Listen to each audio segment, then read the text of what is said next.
Great morning दोस्तों, great morning. Lecture number 8 start कर रहा हूं। मैं भूपेश आनंद आपके लिए आज बड़ा ही इंपॉर्टेंट लेक्चर दोस्तों।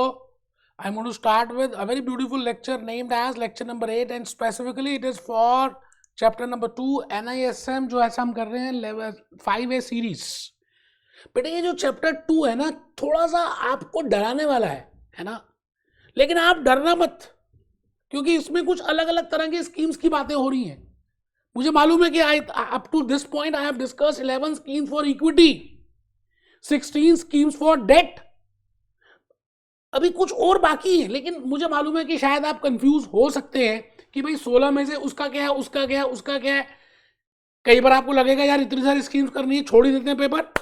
तो मैं आज आपको उठाने आया हूं, बताने आया हूं। मैं ये बता द पॉइंट इज कि ये स्कीम्स आसान है अगर आप लॉजिकली इनको थोड़ा सा समझने की और लिखने की कोशिश करें।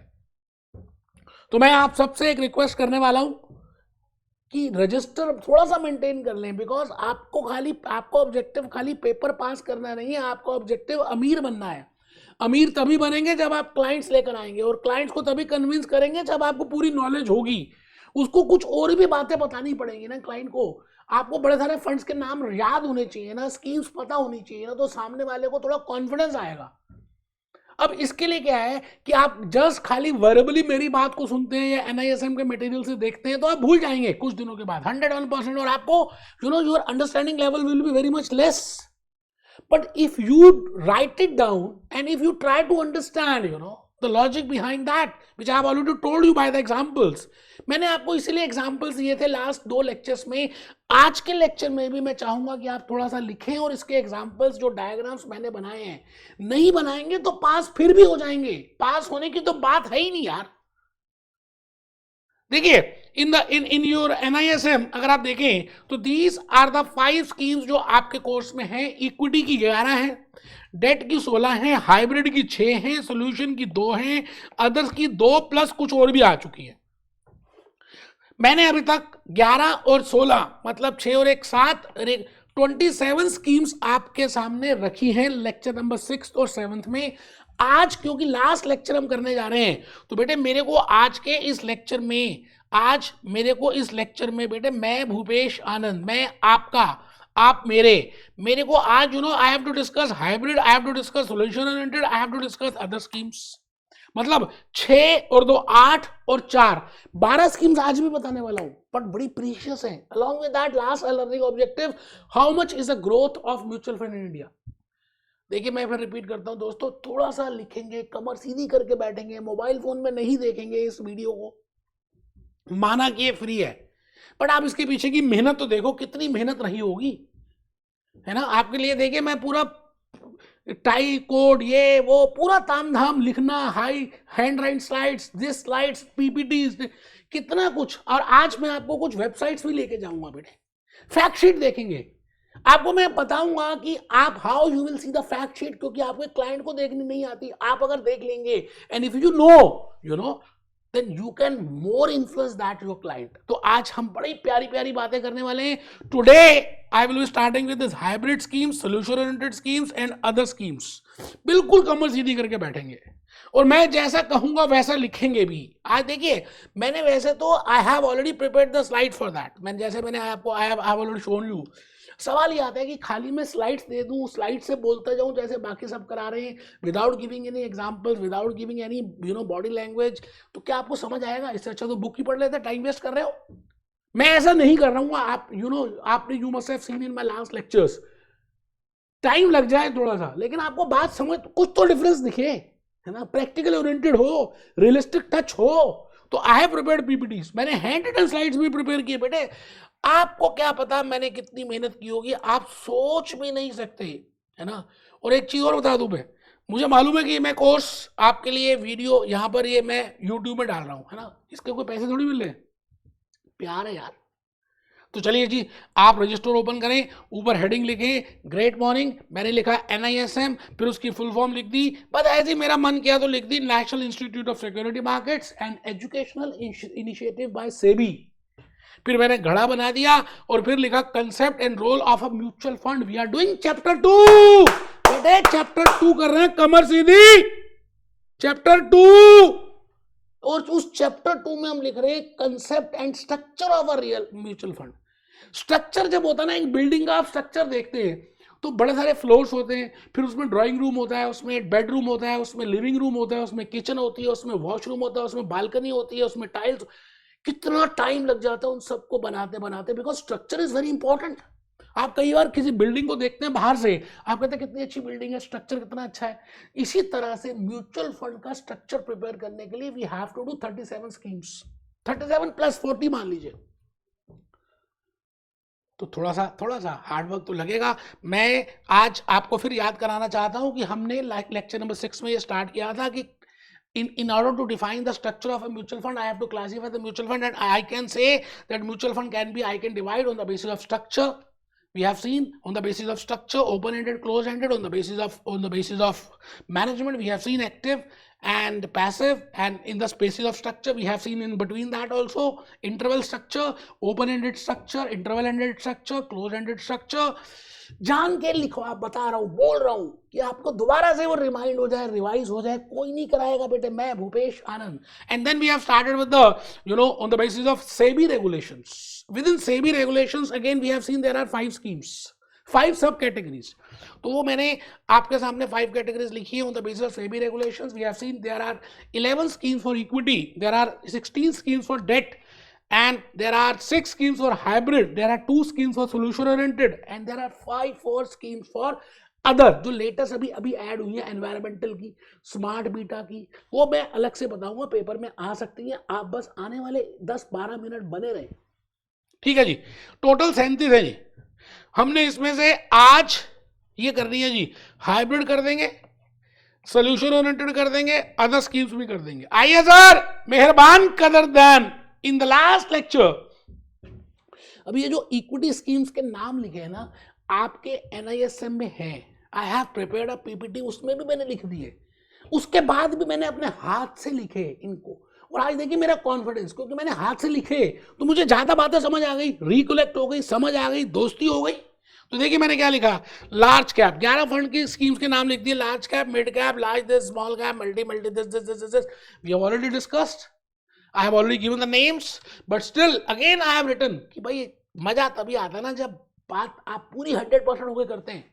अच्छा, लास्ट लेक्चर में जो मैंने लास्ट लेक्चर नंबर 7 लिया था, उसमें डेट स्कीम्स बताई थी। अच्छा, डेट स्कीम्स को मैंने हाथ से नहीं लिखा था, इस बार लेक्चर 8 में मैंने जान के NISM के मटेरियल से देख कर, ये देखिए मैंने इसकी हार्ड कॉपी निकलवाई है, 16 की 16 स्कीम्स लिख दी। अच्छा, यकीन मानिए जब मैं 16 लिख रहा था ना, overnight scheme, liquid scheme, short term scheme, medium term scheme, medium to long term scheme, corporate bond scheme, this scheme, credit scheme, तो ज्यादा मेरा माइंड रिकलेक्ट करा और मेरी दोस्ती ज्यादा हो गई।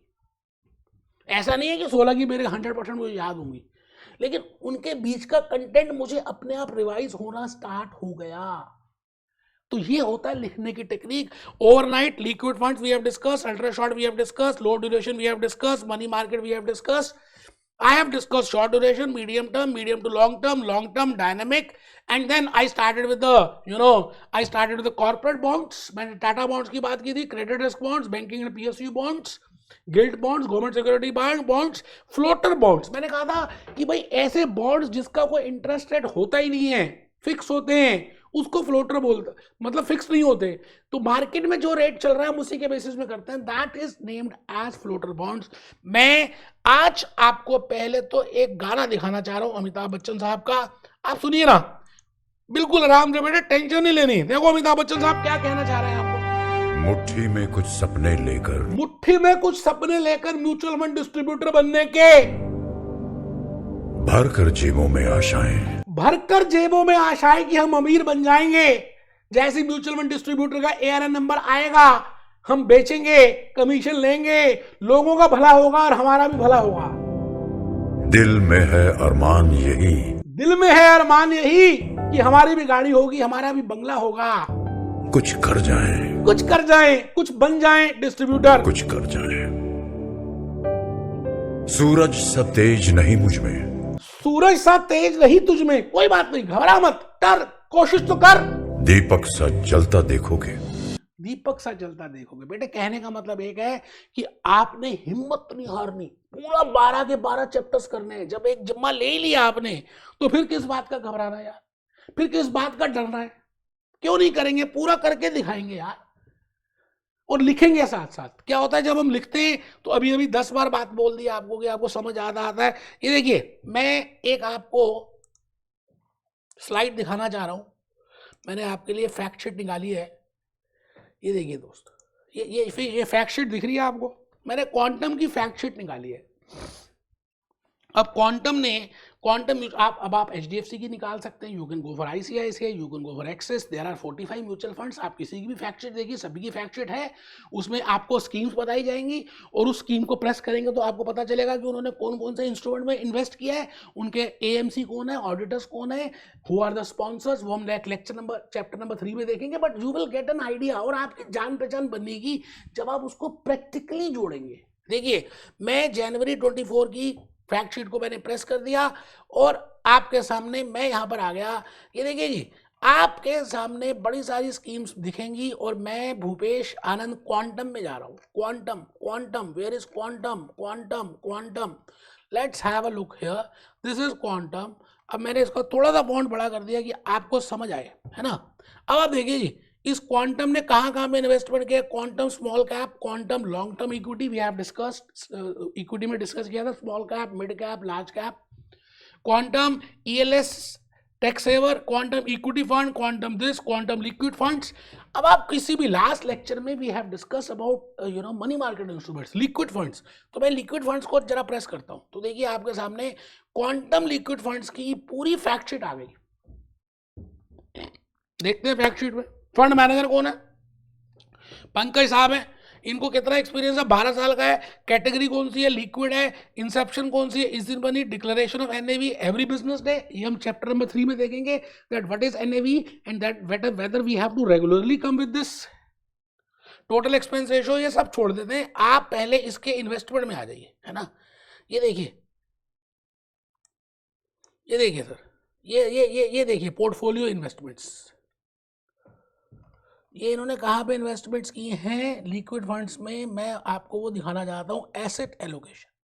देखो जी, इन्होंने एसेट एलोकेशन में, we know that liquid funds का मतलब क्या होता है, और लिक्विड फंड्स का मतलब क्या होता है? Which are to be invested for this much number of days. और उसमें देखिए, ट्रेजरी बिल्स में इन्होंने कितना इन्वेस्ट किया है, फाइनेंस में, बैंक्स में, traps. I think I have told you कि जब एक म्यूचुअल फंड किसी बैंक को पैसे देता है तो उसको ट्रैप्स बोलते हैं। कॉल मनी मैंने बताया था, एक बैंक जब दूसरे बैंक को देता है, तो बेटा ये आप इसको प्रैक्टिकली रिलेट कर रहे हैं। अब आपको ज्यादा याद रहेगा ट्रैप क्या होता है, फिर आपको याद रहेगा ट्रेजरी बिल्स क्या होता है, फिर आपको याद रहेगा कमर्शियल पेपर क्या होता है, फिर आपको याद रहेगा सर्टिफिकेट ऑफ डिपॉजिट क्या होता है। तो आप जब इस फैक्ट शीट को लेकर जाएंगे अपने अपने कंप्यूटर में, लैपटॉप में, इसको सेव कर लें, क्लाइंट को दिखाएं, उसको समझ आए ना आए, आपने शो करना है कि आपको सब कुछ पता है ना।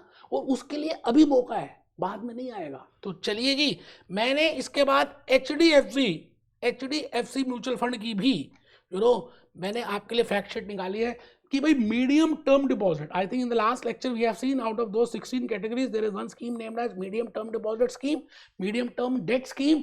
तो उसमें टर्म डेट स्कीम में उसमें पैसे कहाँ पे हैं, उन्होंने कहाँ पे पैसे लगाए हैं, देख लीजिए। मैं थोड़ा फॉन्ट बड़ा कर देता हूँ। बेटे डेट का मतलब बताइए, उन 16 इंस्ट्रूमेंट्स में कहीं भी लगाओ, ठीक है sir. HDFC bank limited, they have purchased power generation के बॉन्ड्स लिए हैं। गवर्नमेंट ऑफ इंडिया देखो सबसे ऊपर, HDFC लिमिटेड के GOI government of India, Tata steel के ले लिए। they have purchased debt of these because this is named as medium term, ये मीडियम टर्म है। तो अब आपको ये पता चला कि मीडियम टर्म डेट में ये वाली चीजें लेते हैं, वही 16 इंस्ट्रूमेंट है, लेकिन उसका टर्म अलग होगा, जो मैंने आपको लास्ट लेक्चर में बताया। तो आज के इस लेक्चर के थ्रू मैं भूपेश आनंद कुछ आगे चल रहा हूं, और आज आपके सामने हाइब्रिड फंड्स की बातें करेंगे। आइए बेटे, आओ बेटे, आओ जी बेटे, लिखना है, थोड़ा सा लिखना है। वैसे PPT मैंने प्रिपेयर की है। I have discussed equity, I have discussed debt. Now I am going to start with hybrid. वैसे हाइब्रिड का मैंने अलग से आपके लिए वो बनाया है, क्या PPTs बनाई है, ठीक है। आइए देखते हैं। ये देखिए, मैंने उसका कंसेप्ट नंबर 9 नंबर ही डाल दिया यार, हाइब्रिड। फिर हैंड रिटन भी बनाई है। अब आप हाइब्रिड में क्या लिखेंगे बेटे? हाइब्रिड में हमें 6 तरह की ऐसी स्कीम्स को समझना है। जैसे फर्स्ट स्कीम का नाम है conservative hybrid scheme, conservative hybrid scheme, conservative hybrid scheme, दिख रही है क्या सभी को? चलो खाली हेडिंग लिखो, पीपीटी तो मिल ही जाएंगी आपको, है ना, खाली नाम लिखो कंजर्वेटिव हाइब्रिड स्कीम। ठीक है, अभी हम डिस्कस करेंगे, एक्सप्लेन करेंगे। दूसरी स्कीम है बैलेंस्ड और एग्रेसिव हाइब्रिड स्कीम। मैं बताऊंगा कि मैंने बैलेंस को अलग से क्यों नहीं लिखा और एग्रेसिव को अलग से क्यों नहीं लिखा, अभी बताऊंगा। पहले आप नाम तो लिख लो 6 के। थर्ड लिख रहे हैं डायनेमिक एसेट और बैलेंस एडवांटेज। एक ही नाम, मतलब 2 नाम है, स्कीम एक ही है, डायनेमिक एसेट और बैलेंस एडवांटेज। फिर नेक्स्ट है जी मल्टी एसेट एलोकेशन। फिर नेक्स्ट है जी आर्बिट्रेज। मैं भी moneycontrol.com में लेके जाऊंगा आपको, रिलायंस इंडस्ट्री के शेयर्स के बेसिस पे बताऊंगा कि आर्बिट्रेज क्या होता है ना। इन सबके ना मैं जब एग्जांपल्स दूंगा तो एटलीस्ट आप और कुछ ना लेके एग्जांपल तो लिख लें, क्योंकि एग्जाम्पल जब आप दोबारा से रिकोलेक्ट करेंगे ना तो आपको सब याद आना स्टार्ट हो जाएगा। इक्विटी सेविंग्स, तो 6 स्कीम्स हैं जी। मुझे उम्मीद है कि आप सब लिख रहे हैं, आप सभी लिख रहे हैं। और इस पीपीटी में मैं नहीं जा रहा, मैं कहता हूं पीपीटी तो आपको मिलेगी यार, इसमें से कॉपी पेस्ट नहीं करना, एटलीस्ट हेडिंग तो लिखो। अब हाइब्रिड का वैसे मतलब क्या होता है आप मुझे लॉजिकली बताइए। प्योरली मैंने कहा खाली इक्विटी, जैसे आजकल आप मैरिजेस में जाएं तो मॉकटेल होती है ना। पहले जमाने में क्या होता था, खाली प्योर आपको कोल्ड ड्रिंक मिलती थी, ऑरेंज मिल गई, लिम्का मिल गई, थम्स अप मिल गई, बट आजकल आपको मॉकटेल मिलती है। या मजीतो पिया कभी आपने? उसमें थोड़ा पुदीना डालते हैं, थोड़ी लिम्का डालते हैं, थोड़ा सोडा डालते हैं, थोड़ा सा कुछ और भी डालते हैं, तो एक मिक्सचर बन जाता है। एक लेमन डालते हैं तो एक मिक्सचर बन जाता है, उसको बोलते हैं मॉकटेल। इसी तरह से इसका नाम बन गया हाइब्रिड स्कीम्स। हम जो आज डिस्कस करने वाले हाइब्रिड की बात करेंगे। बेटे खाली इक्विटी तो समझ आ गया। आप बताओ कि आपको हमेशा खाली मीठा ही मीठा अच्छा लगता है? कभी मीठा भी अच्छा लगता है, कभी खट्टा भी अच्छा लगता है, कभी कड़वा भी, सब कुछ अच्छा लगना चाहिए। तो हाइब्रिड का मतलब है जब इक्विटी और डेट दोनों में हम इन्वेस्टमेंट करेंगे, मतलब म्यूचुअल फंड जो पैसे लेगा इन्वेस्टर से, तो म्यूचुअल फंड डायरेक्टली 100% पैसे इक्विटी में नहीं डालेगा, 100% पैसे किसी के डेट में, डेट इंस्ट्रूमेंट्स में नहीं इन्वेस्ट करेगा। हम साथ साथ हैं, थोड़े से इक्विटी में और थोड़े से डेट में डालेगा, तो हम उस स्कीम को बोलते हैं हाइब्रिड स्कीम। अब जब हम थोड़ा सा रेट चेंज कर देंगे, मतलब तो कितने डालेगा डिपेंड करता है ना। जैसे आप च्यवनप्राश खाते हैं तो डाबर के च्यवनप्राश में अलग से एक मिक्सचर है, झंडू का च्यवनप्राश में वो भी च्यवनप्राश है, वो भी च्यवनप्राश है, सोना चांदी भी च्यवनप्राश है, बट दोनों के कंपोनेंट्स अलग अलग है, सबके कंपोनेंट्स अलग अलग है। इसी तरह से हैं सारे हाइब्रिड 6 के 6, but we have different types of weightage. किसी में हम कहेंगे कि डेट इतने % कर दो, इक्विटी इतना, तो हम इसका नाम ये डाल देंगे।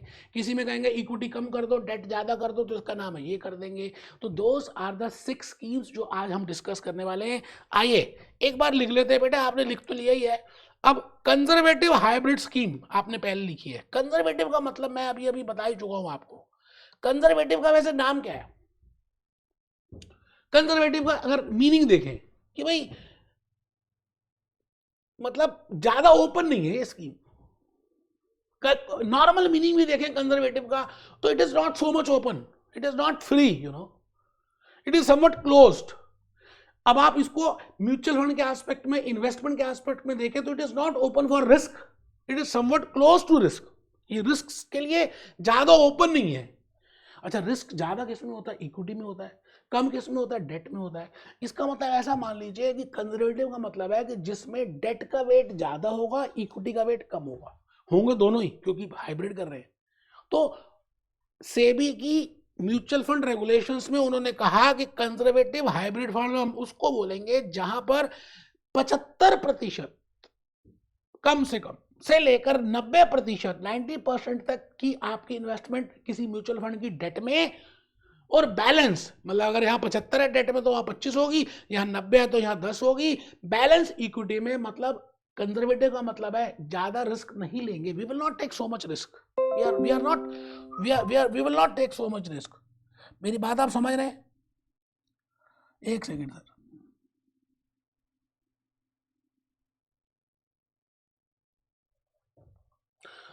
चलिए, तो मैं भूपेश आनंद इस समय हाइब्रिड में हूं, और हाइब्रिड में मैं कंजर्वेटिव में हूं, और कंजर्वेटिव में मैंने आपको लॉजिकली एग्जांपल देने की बात बताई कि अगर एक म्यूचुअल फंड के पास पैसे, जैसे अभी हमने हाइब्रिड, अभी हमने HDFC का डेट स्कीम देखा, उसमें तो 100% डेट में लगाए, इक्विटी है तो इक्विटी में लगाए, हाइब्रिड है तो डेट और इक्विटी दोनों में लगाए। बट अगर वो कंजर्वेटिव है तो ज़्यादा किस में लगाए होंगे? डेट में। ज़्यादा कितने? 3/4, तभी तो हम कहेंगे इसको कंजर्वेटिव है।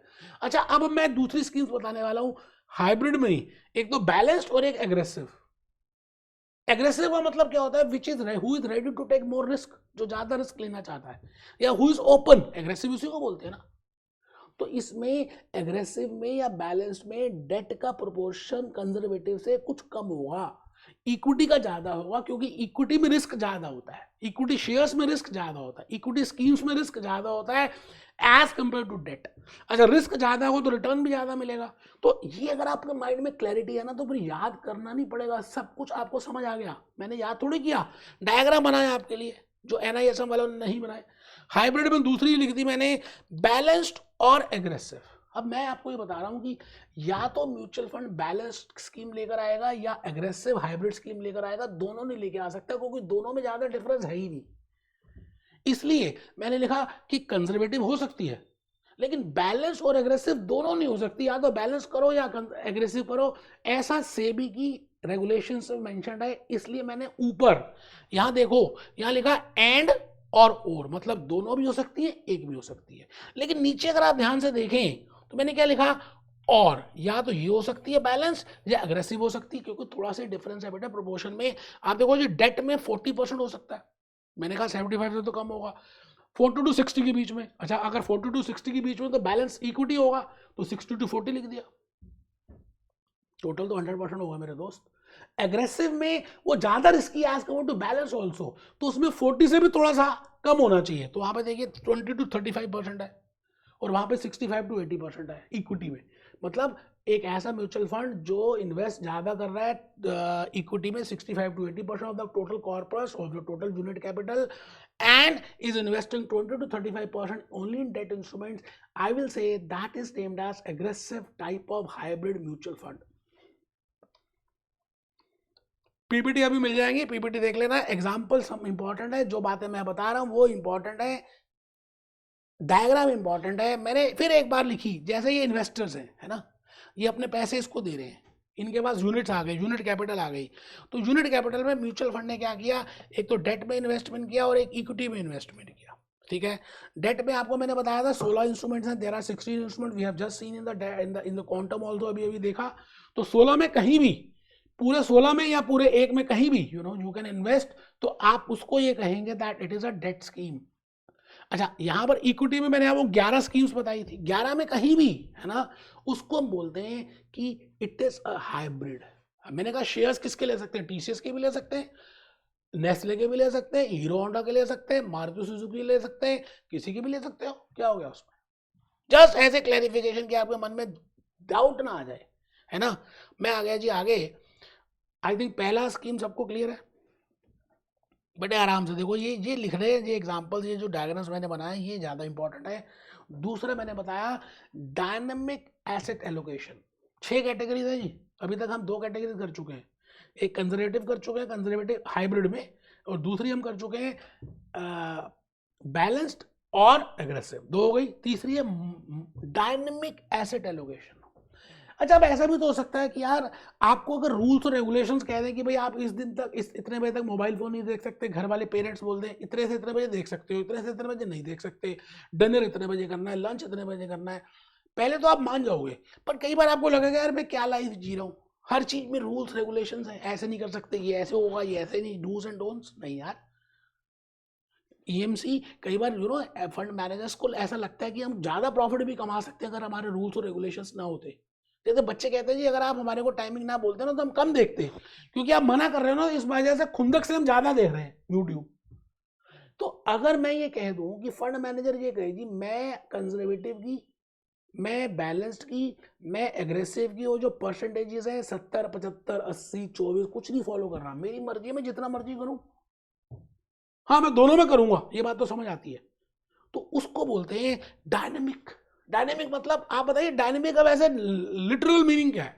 कि जो ओपन हो, जो अपॉर्चुनिटी को अवेल करने के लिए पागल हो और उससे प्रॉफिट अर्न कर सके, उसको हम बोलते हैं डायनेमिक। तो मैंने लिखा डायनेमिक एसेट एलोकेशन और बैलेंस एडवांटेज फंड। बेटा ये डायग्राम बना लो, है ना, इसमें कोई फिक्स है ही नहीं रेट, कोई फिक्स नहीं है। आप डेट में 0% कर सकते हैं, इक्विटी में 100% कर सकते हैं, मर्जी है आपकी, क्योंकि आपको लग रहा है कि इसमें ज्यादा बेनिफिट है। ठीक है, 50-50 कर सकते हैं, आपकी मर्जी है, जैसे करना है करो यार। सेबी वाले कहते हैं हमारे को टेंशन मत दो, तुम ये नहीं करना वो नहीं करना। तो बेटे डायनेमिक में या बैलेंस एडवांटेज फंड में आपको मतलब समझ आ गया। अभी हम लिखेंगे, पीपीटी दिखाऊंगा, है ना। इसके बाद आप जब आप मटेरियल पढ़ोगे ना, जब ये लेक्चर देख लोगे या ये जो डायग्राम बना लोगे, तो आपको ज्यादा अंडरस्टैंडिंग होगी। नेक्स्ट फंड की बात कर रहे हैं, मल्टी एसेट एलोकेशन फंड। अच्छा देखो ना, नाराज मत हो, मैं एक बार आपको साथ साथ पीपीटी भी दिखा दूं, आप इतनी जल्दी तो नाराज हो जाते हो बेटे। ये लो, ये देखो, पढ़ो पहला क्या है, पहला क्या है, कंजर्वेटिव हाइब्रिड फंड्स। पढ़ लो बेटे, मैंने तो बड़ी मेहनत करके आपके लिए बनाई है ना। एनआईएसएम का मटेरियल की शॉर्ट फॉर्म बना दी कि आपको लॉजिकली समझ आ जाए। Conservative conservative conservative hybrid fund investment in debt instruments shall be this 75% this। उसके बाद लिखा बैलेंस हाइब्रिड और एग्रेसिव हाइब्रिड फंड। एनआईएसएम की मटेरियल से लिखी है, कट पेस्ट करके थोड़ा सा। एग्रेसिव हाइब्रिड फंड और बैलेंस ये मैंने बता दिया आपको। डायनेमिक एसेट एलोकेशन अभी अभी बताया, what I mean bye dynamic. और बैलेंस एडवांटेज, जब कोई वेट नहीं होता, प्रोपोर्शन नहीं होता। अभी जो मैं बताने जा रहा हूँ एग्जांपल में, उसका नाम है मल्टी एसेट एलोकेशन। फिर आर्बिट्रेज फंड बताऊंगा और फिर इक्विटी सेविंग्स बताकर ये खत्म ही हो जाएगा बेटा आपका, ये खत्म हो जाएगा, है ना, 6 स्कीम्स हो जाएंगी। तो मैं अब डायरेक्टली वहां पर आ रहा हूं। मल्टी एसेट एलोकेशन का मतलब है, नाम क्या कह रहा है, मल्टी एसेट, मतलब एक ऐसी स्कीम जहां पर एक से ज्यादा तरह के एसेट हो। वो तो ठीक है, अभी तक हमने कहा इक्विटी और डेट हो, मैंने कहा इससे भी ज्यादा हो, इक्विटी भी हो, डेट भी हो, कमोडिटी भी हो, या और कोई एसेट भी हो। मतलब डिफरेंट क्लासेस ऑफ एसेट्स को मिक्स करके हम कर रहे हैं। जैसे जैसे कहते हैं ना पाव भाजी, भाजी कभी देखी है आपने, उसमें अलग अलग तरह की सब्जियां होती है, ये भी सब्जी डाल दो, वो भी डाल दो, ये भी डाल दो, ये भी डाल दो, उसको बोलते हैं भाजी है। तो हम क्या कर रहे हैं, भाजी बना रहे हैं मल्टी एसेट में। अब भाजी बनाने के लिए हमने कहा एटलीस्ट थोड़ा सा तो ये सब्जी भी डले, एटलीस्ट 10% तो डले। 10% गोभी डाल दो, 10% शलगम डाल दो, 10% टमाटर डाल दो, 10% मूली डाल दो। तो हमने कहा भाई जो भी एसेट आप ले रहे हो एटलीस्ट उसका 10-10 डालो, ज्यादा डाल सकते हो। At least there should be 10% and at least there should be more than 2 assets. अगर 2 से ज्यादा नहीं होंगे, 2 होंगे इक्विटी डेट, फिर तो उसी स्कीम में आ जाएगा, हाइब्रिड और नॉर्मल स्कीम में आ जाएगा। तो मल्टी एसेट का मतलब क्या हुआ, मल्टी एसेट का मतलब है 2 से ज्यादा एसेट्स, कितने भी, मतलब कम से कम 3 या 3 से ज्यादा की क्लास हो उस फंड में, तो that is named as multi asset fund. I think आप समझ रहे हैं। ठीक है सर, अभी हम देखेंगे, आइए हम थोड़ा सा देख ही ले, लिखेंगे तो थोड़ा सा आपको ज्यादा समझ आएगा कि मैं कहना क्या चाह रहा हूं। Multi asset allocation fund, 10% at least debt, 10% at least equity and 10% at least commodity. Balance कर सकते हैं, मतलब सबकी हिस्सेदारी हो, एटलीस्ट 10% की तो हिस्सेदारी हो। कमोडिटी में आप गोल्ड ले सकते हैं, सिल्वर ले सकते हैं, रियल एस्टेट ले सकते हैं। इक्विटी में वो 11 स्कीम्स में कुछ भी ले सकते हैं, डेट में उन 16 में से ले सकते हैं। इसको बोलते हैं जी मल्टी एसेट। मैं आ गया जी नेक्स्ट फंड में, आर्बिट्रेज। आर्बिट्रेज का वैसे मैं मीनिंग बताने जा रहा हूँ, पहले मीनिंग नॉर्मल समझ लेते हैं, फिर फंड समझ आ जाएगा। आपको पता है आजकल सब दुबई जाते हैं, दुबई से सोना लेके आते हैं और इंडिया में आके बेच देते हैं। ऐसा क्यों करते हैं, क्योंकि वहां पे सस्ता और यहाँ महंगा है। उनको लगता है किराया का खर्चा तो निकला। ये जो अपॉर्चुनिटी यूज की ना इन्होंने, सस्ता खरीदा दुबई से और इंडिया में लाकर महंगा बेच दिया, इसका नाम है आर्बिट्रेज अपॉर्चुनिटी। इन्होंने जो किया इसका नाम है आर्बिट्रेज। अब यही काम अगर कोई म्यूचुअल फंड वाले करते हैं, आप इन्वेस्टर्स हैं, आपने अपने पैसे इकट्ठे किए, एएमसी को दे दिए, और एएमसी वाले कहते हैं हम क्या करेंगे, हम कहीं large cap, small cap, mid cap में नहीं इन्वेस्ट कर रहे, we will find out where there are arbitrage opportunities. मतलब आज कौन सी चीज किस रेट में मिल रही है और हमें लग रहा है कुछ पीरियड के बाद वो महंगी बिकेगी, तो हम क्या करेंगे, आज उसको खरीद लेंगे और कुछ दिनों के बाद जब महंगा बिकेगा उसको बेच देंगे। मैं अभी moneycontrol.com में जा रहा हूं, आपको मैं बताऊंगा कि moneycontrol.com में रिलायंस इंडस्ट्री का शेयर आज कितने का है। मैं आज खरीद लूंगा और मैं उसका फ्यूचर चेक करूंगा, और फ्यूचर में मुझे लग रहा है ज्यादा होगा, या फ्यूचर मार्केट में देखूंगा उसका रेट ज्यादा है, तो मैं कुछ महीनों के बाद बेच दूंगा और प्रॉफिट कमा लूंगा। if this is the main purpose of the mutual fund, then it is named as arbitrage mutual fund. दोस्तों खाली पढ़ना नहीं, समझना है.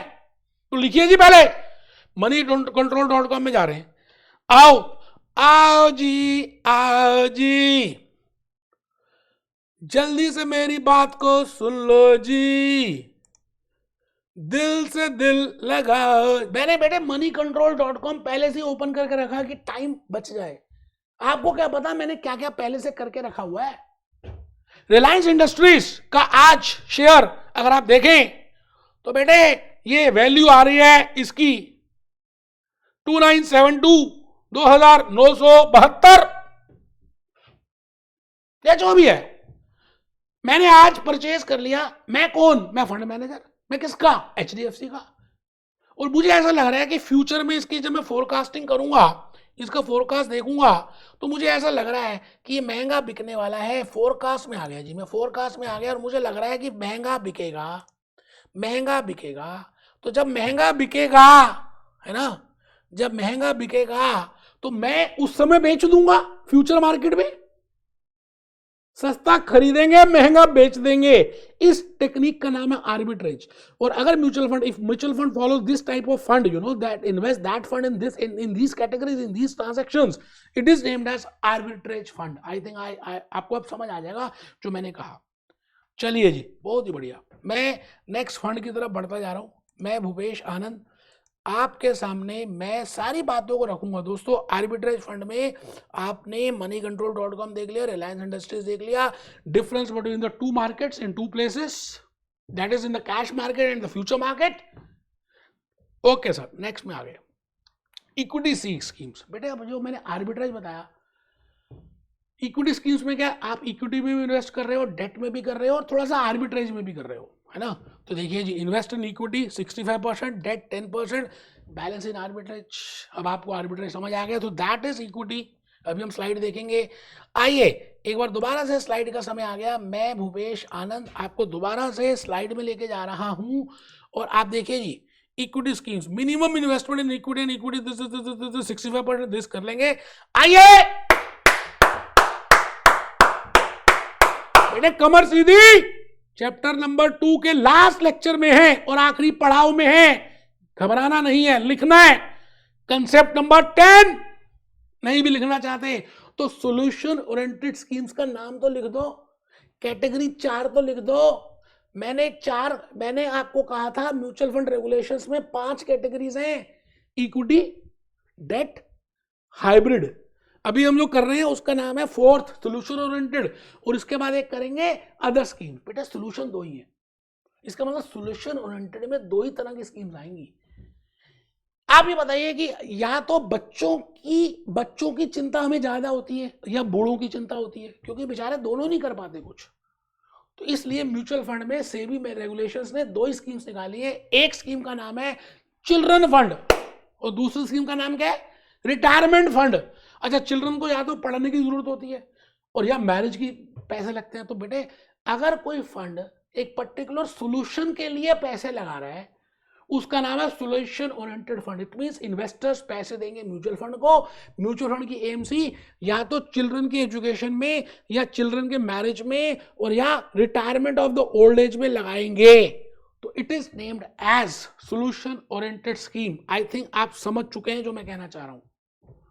तो देखिए मैंने इसकी स्लाइड प्रिपेयर की है. मैं भूपेश आनंद सेबी रेगुलेशंस के हिसाब से लास्ट कैटेगरी में आ चुका हूं. There are 5 categories and now I am going to start with 5th category, जिसका नाम है अदर स्कीम्स. अदर स्कीम्स बड़ी प्रीशियस है, बड़ी इंपॉर्टेंट है, पेपर में आने के चांसेस पूरे हैं. एक तो मैं बोलूंगा इसमें फंड ऑफ फंड्स, एक मैं बोलूंगा इसमें इंडेक्स फंड्स और एक्सचेंज ट्रेडेड फंड्स, और एक बोलूंगा fix maturity plans.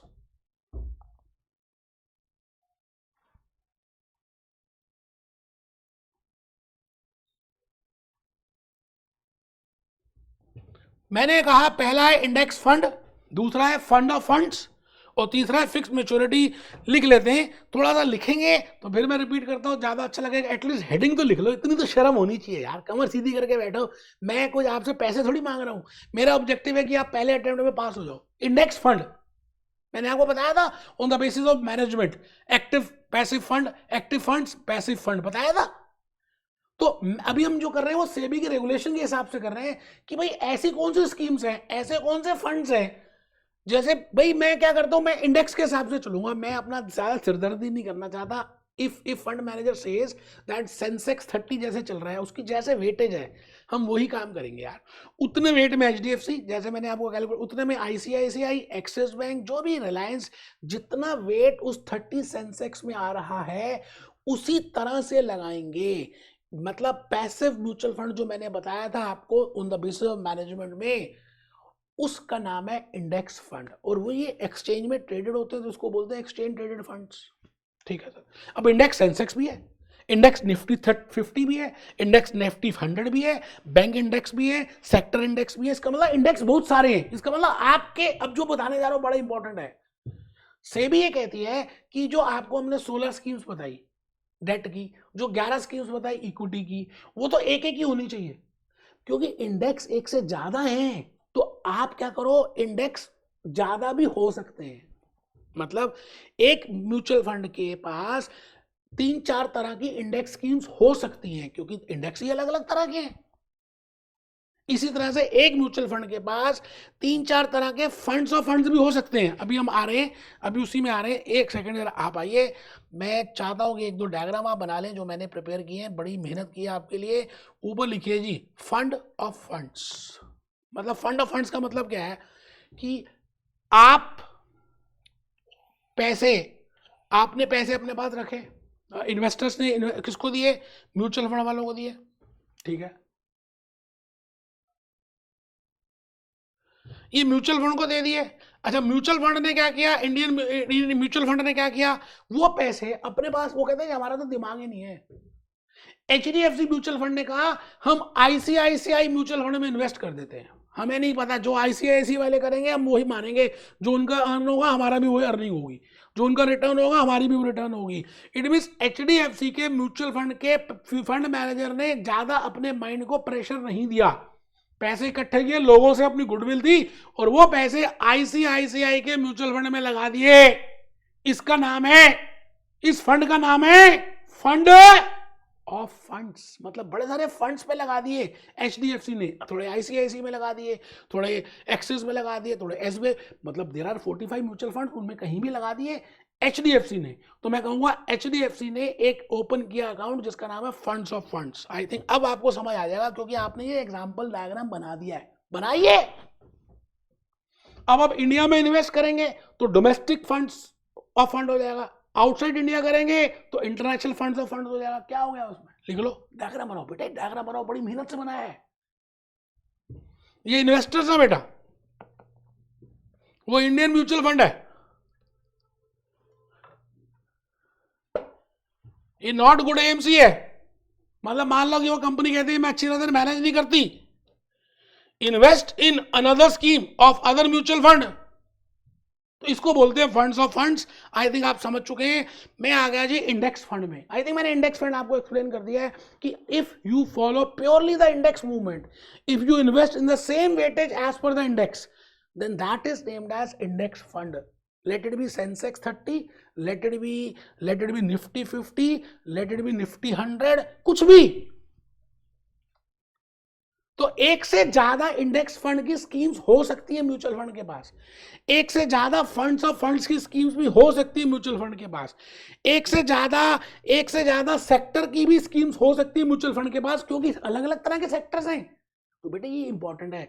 But equity schemes, debt schemes एक एक ही हो सकती है। इसका मतलब फंड ऑफ फंड्स की एक से ज्यादा भी हो सकती हैं, उसके बाद सेक्टर फंड्स की एक से ज्यादा भी हो सकती हैं, उसके बाद फंड्स ऑफ फंड्स के साथ उसके बाद आप इंडेक्स फंड में भी एक से ज्यादा हो सकती है। ठीक है जी, मैं बस आखिरी 2-3 म्यूचुअल फंड की स्कीम्स बताने जा रहा हूं। मुझे मालूम है कि आप थोड़ा सा एग्जॉस्ट हो चुके हैं, लेकिन बेटे हिम्मत नहीं हारनी, थोड़ा सा और देखना है, थोड़ा सा और देखना है। ये मैं आ गया जी फिक्स मैच्योरिटी प्लान से पहले मैं अपनी पीपीटी में आ गया और मैं चाहता हूं कि आप उस पीपीटी को देखें। ये रही बेटे, ये रही, ये देखो, ये रही बेटे, ये रही। आई थिंक ये समझ आ गया सबको, अदर स्कीम समझ आ गई। मैं आ गया जी नेक्स्ट में, अदर स्कीम्स के बाद जो मुझे कराना है अभी, इसमें कैपिटल प्रोडक्शन ओरिएंटेड कराना है, रियल एस्टेट म्यूचुअल फंड्स कराना है, 2 स्कीम्स अभी और हमने करनी है। उसके बाद हमारा ये कंप्लीट हो जाएगा कैपिटल ओरिएंटेड स्कीम्स, और फिर न्यू स्कीम्स देखेंगे क्या क्या नई नई स्कीम्स ऐड हुई हैं। कैपिटल इंटरेक्शन ओरिएंटेड फंड और रियल एस्टेट म्यूचुअल फंड।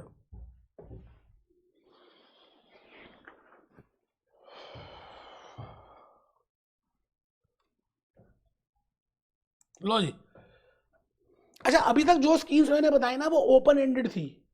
अब जो नेक्स्ट स्कीम हम करने जा रहे हैं उसका नाम है fix maturity plan. Fix maturity plan का मतलब है it is a close ended scheme.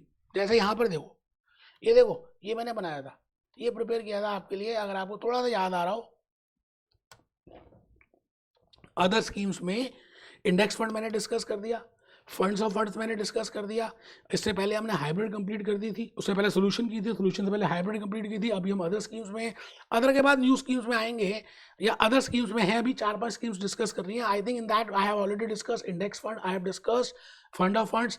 Now the schemes which I am going to start with that will all be close ended, वो सारी की सारी क्लोज एंडेड है। जैसे पहली स्कीम है अदर स्कीम्स में फिक्स मैच्योरिटी प्लान। क्या लगता है जी, फिक्स मैच्योरिटी प्लान, आप जब एफडी लेते हो, फिक्स डिपॉजिट लेते हो किसी बैंक में, 3 साल की एफडी ली तो मतलब 3 साल के बाद आप मैच्योर करोगे।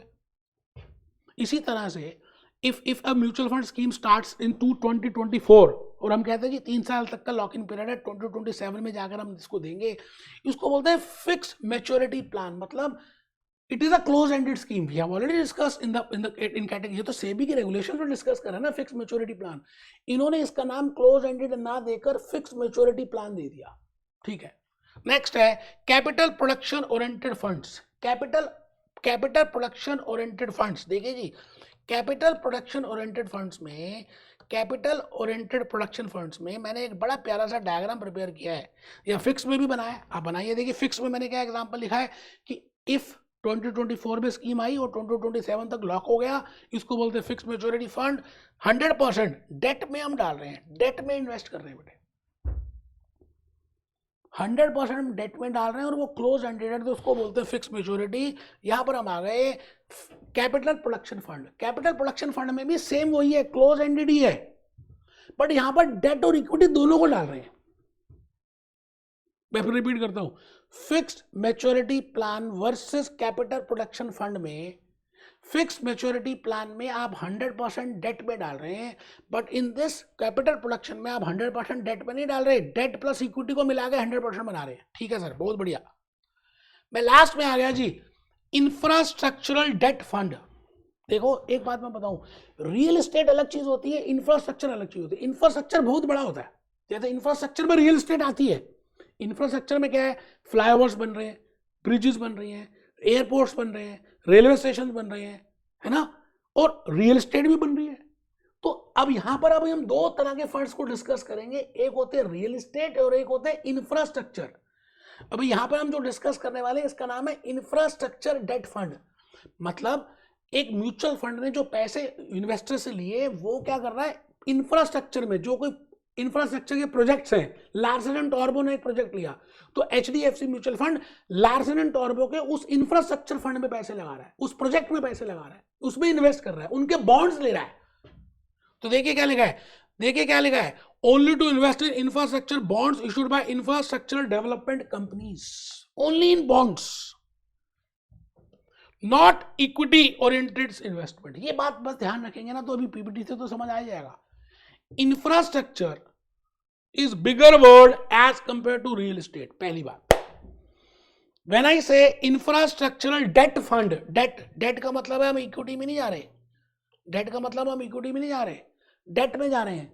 इसका मतलब जो कंपनीज इंफ्रास्ट्रक्चर के बड़े बड़े प्रोजेक्ट्स कर रही हैं उनके बॉन्ड्स में जब हम इन्वेस्ट करते हैं, ऐसा फंड बनाते हैं जो उन्हीं के बॉन्ड्स में इन्वेस्ट करेगा, जैसे लार्सन एंड टॉर्बो के उसमें करेगा, या और कोई जैसे इंफ्रास्ट्रक्चर प्रोजेक्ट्स कर रहे हैं उसमें इन्वेस्ट करेंगे, उसका नाम है इंफ्रास्ट्रक्चरल डेट फंड। ठीक है सर। रियल एस्टेट बड़ा इंपॉर्टेंट आ गया जी कंसेप्ट। नेक्स्ट जो है रियल एस्टेट म्यूचुअल फंड, बेटे उसमें है, ये उसमें ही है, मैं आपको उसकी अभी बता देता हूँ। ये देखिए,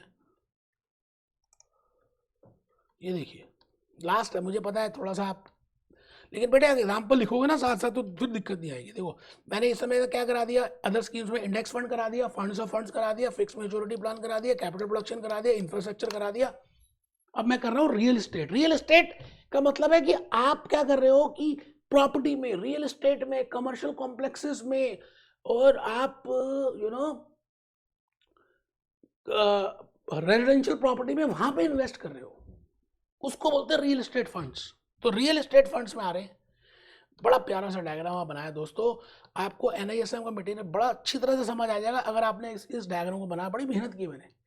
रियल एस्टेट म्यूचुअल फंड के 2 एरोस बनाए। रियल एस्टेट इन्वेस्टमेंट ट्रस्ट, इसको बोलते हैं रियल एस्टेट REIT, और दूसरा इंफ्रास्ट्रक्चर इन्वेस्टमेंट ट्रस्ट। सब बच्चे लिखेंगे।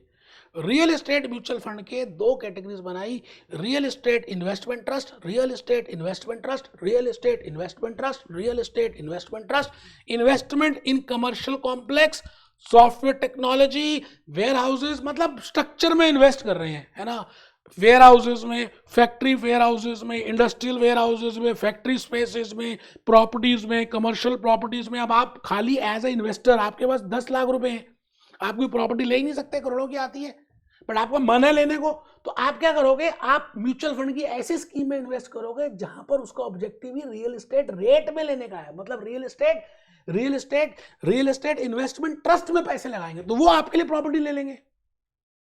ठीक है सर, डायग्राम बनाना बेटे, एनआईएसएम का मटेरियल ज्यादा समझ आएगा जब आप बनाओगे। दूसरा है जी इंफ्रास्ट्रक्चर, रियल एस्टेट में इंफ्रास्ट्रक्चर इन्वेस्टमेंट ट्रस्ट, हाईवेज में, सी पोर्ट्स में, एयरपोर्ट्स में। अभी बताया, आप देख रहे हैं एयरपोर्ट्स में आजकल कितनी डेवलपमेंट हो रही है, जीएमआर वाले कर रहे हैं।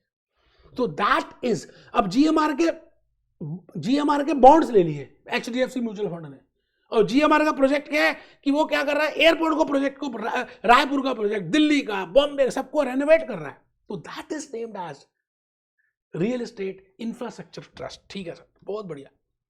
लास्ट में आ गया जी स्मार्ट बीटा फंड। मैं दोबारा से आपको बार बार वही दिखा रहा हूं कि आप रिलेट कर पाए मैं कहां पहुंच गया। देखो बेटे, मैंने यहां था इंडेक्स फंड में कर दिया, फंड ऑफ फंड्स कर दिया, फिक्स मेच्योरिटी कर दिया, कैपिटल प्रोडक्शन कर दिया, इंफ्रास्ट्रक्चर डेट कर दिया, रियल एस्टेट कर दिया। अभी जो मेरे को है ना, ये 4 करने हैं बस। अच्छा, इंटरनेशनल रेट्स और भी इजी है। अगर वो पैसे हम बजाय डोमेस्टिक रियल एस्टेट में लगाने की बजाय हम इंटरनेशनली, दुबई में कोई फ्लाईओवर बन रहा है, वो बन रही है, बिल्डिंग बन रही है ना, तो हम दुबई में लगा रहे हैं रियल एस्टेट में, तो उसका नाम है international real estate investment trust.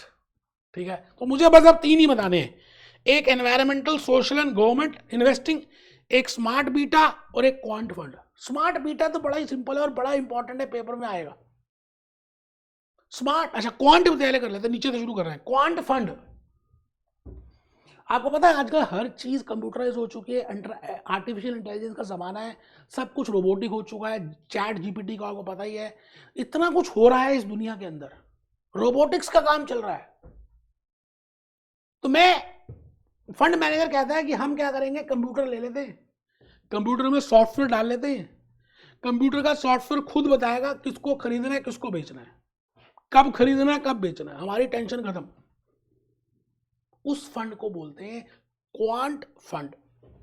Important है पेपर के लिए। If we take the use of artificial intelligence, if I take the help of computers, they will tell us then when to buy, when to sell. That type of fund is named as quant fund. Second last बताने जा रहा हूं, smart beta fund. अच्छा, मैंने अभी बताया था index fund. Index fund में क्या था कि एचडीएफसी का जितना प्रोपोर्शन आ रहा है 30 सेंसेक्स में, आईसीआईसीआई का जितना आ रहा है, रिलायंस का जितना आ रहा है, नेस्ले का जितना आ रहा है, हम उतने ही शेयर्स उसी प्रोपोर्शन में इन्वेस्ट करेंगे। बट मुझे ऐसा लगता है कि यार मैं एचडीएफसी में ना 15% नहीं डालना चाहता, लेट इट बी 30 सेंसेक्स में 15% आ रहा है, but I want to invest only 7% in that HDFC, but I want to invest more in Reliance, जबकि रिलायंस का सेंसेक्स में जो वेट है वो 6% है, मैं 16% डालना चाहता हूं।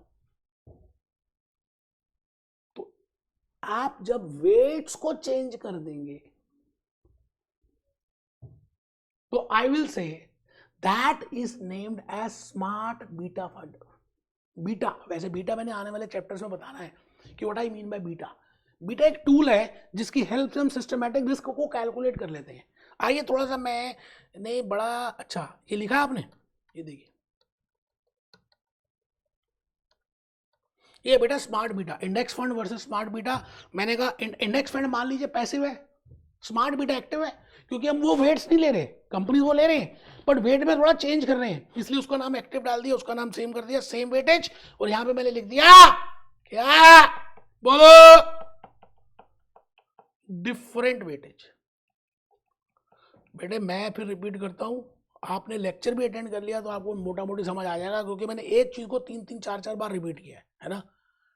स्मार्ट बीटा हो गया, ये देखिए सर, ये आपके सामने मैं दोबारा से आ चुका हूं और ये मैंने क्रॉस कर दिया और ये आपके सामने आ गया।